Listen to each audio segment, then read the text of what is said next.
Hi, Crossroads leaders. Thank you so much for watching this Weekly Connect. We are going to start on our Advent series. This week we are starting on hope. So we're going to be talking about God giving us hope, and that is the hope of Jesus or through Jesus Christ. So we are going to be all month long, obviously, talking about the Christmas story and the birth of Jesus. So our first week, this week, we're going to be talking about when the angel visits Mary. So we're going to really be concentrating on Isaiah, the prophecy that came before, and then Luke 1:26 through 56 is the big reading. So that talks about when the angel visits Mary and how Mary went, or how then the angel spoke to Joseph and Mary went down to Elizabeth. So that's the key that we're going to be focusing on, but we're also going to be pointing back to Isaiah and some of that prophecy, kind of trying to tie that together for the kids so they can see how the Bible just works miraculously, obviously, all together, and is all true and is just amazing. We're going to try and point that out more to the kids. So, like I said, we're going to concentrate on God giving us hope. If you are the storyteller, the story this week kind of starts off with this fun activity for all the kids. You're going to be reading some quotes, and then they're going to be trying to guess what movie the quote came from. So, most of these quotes are very well known to me. I have to admit, I never have watched Miracle on 34th Street. Maybe this year that'll be my plan, but I've never watched it. So that's the only one that I wouldn't know. But if you know of some other movies that are a little bit more recent that kids might know, some Christmas movies, and you want to add your own quotes, you can go ahead and do that too. I just took this out of some curriculum that was online, something Building Better Bible Teachers or something like that. They had this fun game, so I just added it to the beginning of story time. So look that over and see if that's something that you want to do. As I said, the storyteller, if you are the storyteller, you're going to have lots of Bible reading. So a lot of this is going to be just reading passages straight from the Bible. While I did take this lesson, I did copy it from a previous lesson. It's like supposed to be like this cool, hip, new curriculum. I did copy that, but I just noticed there wasn't enough Bible in it for me or for what I would like. So I added a whole bunch of stuff in there, and then I tried to weave in the fact that we are concentrating on hope. So if you need to change it up a little bit, if you want to have some kids read the Bible, however you want to do that, obviously you are the storyteller, you can do that, but we're going to be talking about the angel visiting Mary. Then after the story, when the kids go back to their class, you'll do your blessing as always, and the worship and offering, all of that as normal. And then when the kids go back to class, you'll see that you have some discussion time with them.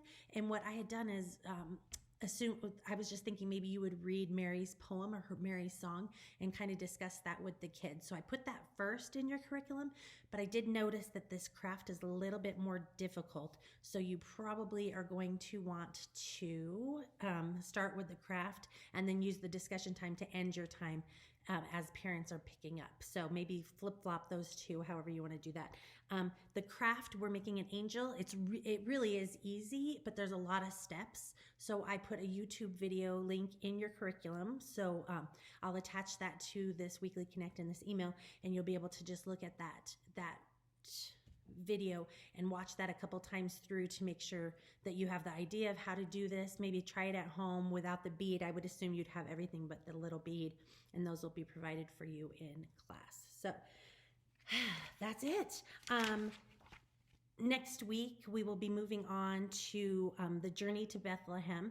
When I originally did the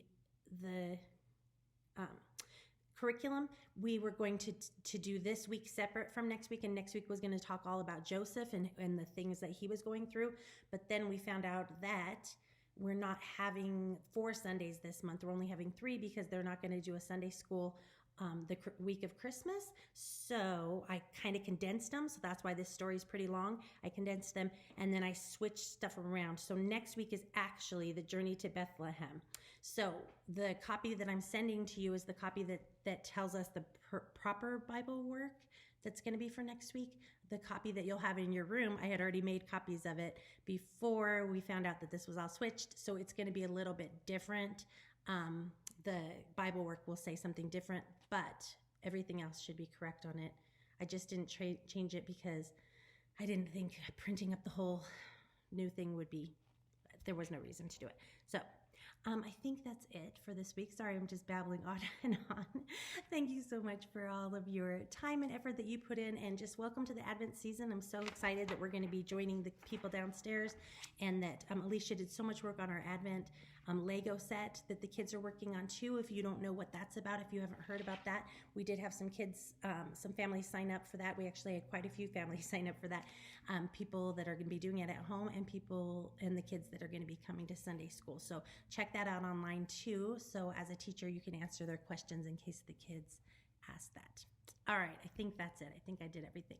Thank you so much. Have a great, blessed week, and we will be seeing you all on Sunday. As always, if you have any questions, ask Jess, Alicia, or myself, and we would love to answer your questions for you. So thank you so much. Bye.